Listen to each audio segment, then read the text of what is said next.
So far in this course, we've already talked about the concept of a subscription, where everything that you create in your Azure environment is in your subscription. As well, in the previous video, we looked at creating resource groups and how we can then organize our resources inside of resource groups. This concept of hierarchy in an Azure environment is very important. The ability to organize all of your resources in a meaningful way is also very important since you can quickly create a large number of resources and they can really get out of hand. You may not know which resources are still current, which ones are being used for what function, and so on. Therefore, it's very important to always manage the organizational aspects of your Azure environment on top of also managing the resources themselves. One of the concepts that allows you to have a clearer view of that hierarchy is the concept of a management group. So the management group is a tier that is above the subscription. I'm going to click here on management groups inside of my Azure portal so you can get a better understanding of this hierarchy. So the management group is a group of one or more subscriptions. Many organizations may elect to create multiple subscriptions in order to have a clear delimitation between various departments or various entities inside of the organization. Here I have a management group that contains 5 subscriptions.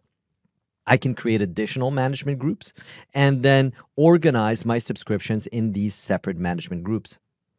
One user account can have access to many subscriptions. Also, one user account is able to potentially manage multiple management groups.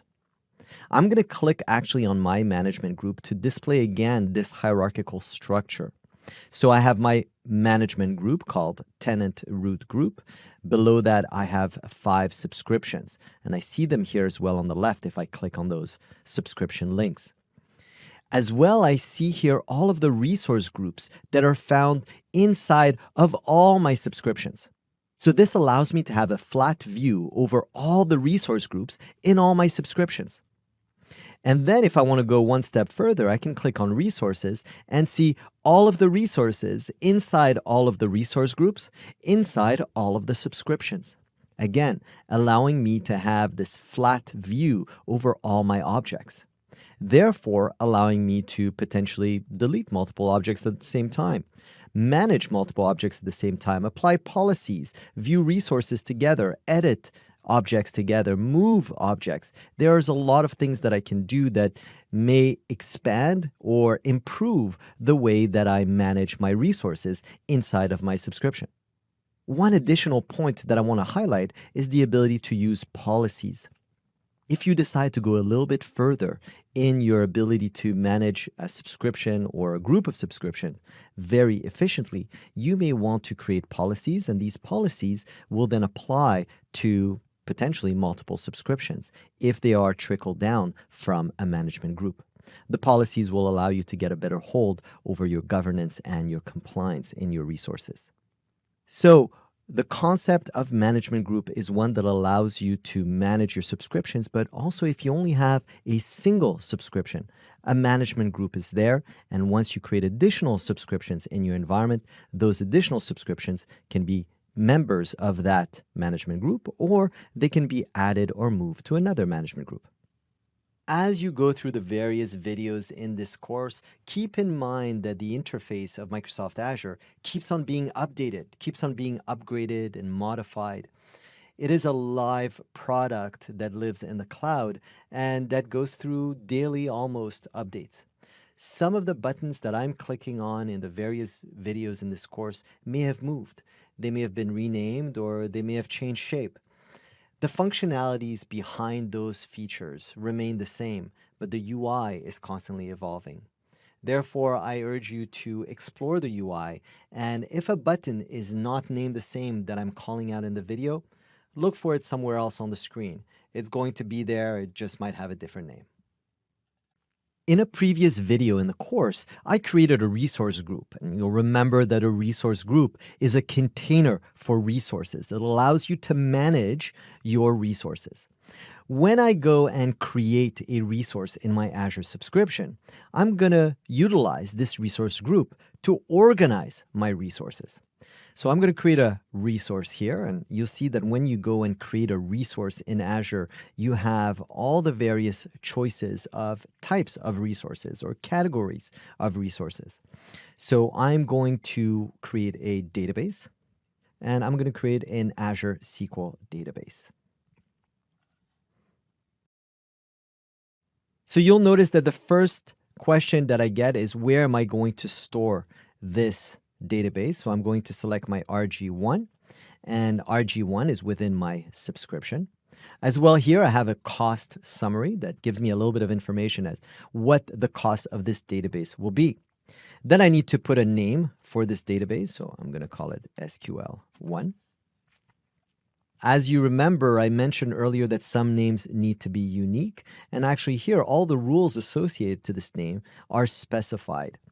Some names need to be unique within your organization. Some names need to be unique globally. In this case, it's simply within the organization.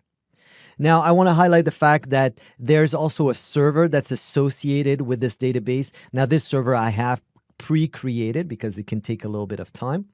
And then I have other questions that are related specifically to the database. One of those here is the type of database, the compute and storage option. Now, this is a general purpose database. I can select other options that will give me greater performance for this database. So additional virtual cores or additional memory that is attributed to this database. Of course, you can guess that the more resources that I throw at this database, the more cost I will incur inside of my Azure subscription. Now, in this next section, we have backup storage redundancy. So this defines where the resource will be replicated to. And I'll talk about those three options in a later video in this course. I'm going to click on Review and Create, and click on Create after I accept my monthly costs. One thing I want to highlight here is that my monthly costs are specified in Canadian dollars because this subscription is based in Canada. This will change based on where your subscription is being hosted. Mine was created and is hosted in Canada. I'm going to click on Create here. And now a provisioning task is sent into the Azure subscription, and my deployment is in progress. It's actually in the process of deploying and creating this database. Sometimes the terminology in Azure can be a little bit confusing when we're referencing to the various resources or services that we can create within our subscription. For example, if you look here, the header is Azure Services, and then right below, we have a Create a Resource option. So actually, one of the services in Azure is to create resources. These resources can be selected from resources that are native to Azure or resources that are published by third-party vendors. So let's go ahead and click on Create a Resource. And so we've seen already that when we create resources, we're going to add them inside of our resource groups to organize them properly. But now I want to explore this interface a little bit, this interface of categories. And you'll see that these categories, which, by the way, are often updated by Microsoft, and if you're looking at your interface, it may be slightly different than mine, but these categories reference the type of services that are really relevant today to Microsoft and to the Microsoft Azure subscribers. So I have two options here. I can go ahead and create services or resources from Azure natively, or resources that have been published through the Azure Marketplace. And again, those are typically resources that have been published by third-party vendors, though some of those resources are published by Microsoft directly. And really the way that I like to differentiate those two is native service as opposed to non-native or configured services. The ones that I have on the left are my native services. So if I go down this list of categories, I see that I have categories that are designed to be relevant to the needs of my organization. And they're simple, such as management tools or media tools or security options, tools to secure or places to store your data. Now, if I go to the default screen, I have some of the most popular Azure services. And again, these vary by region and by organization. For example, I can create a virtual machine from here. We will be creating virtual machines later on in this course.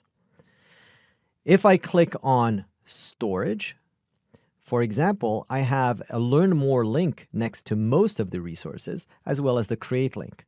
Of course, if I click on create, I will be creating the resource. If I click on learn more, I'll be opening the details page for this resource and learn a little bit about what this resource does. Some of these also have an MS Learn link or a link to educational tools related to the resource. So some of these resources here are related to storage and where I store my data, and we'll be looking at that in a later video in this course and actually focusing on storage data. But for now, I want you to understand that as soon as you click on create in any of these, you will be creating an Azure resource. That resource will be in your subscription, but it will utilize a set of services in Azure.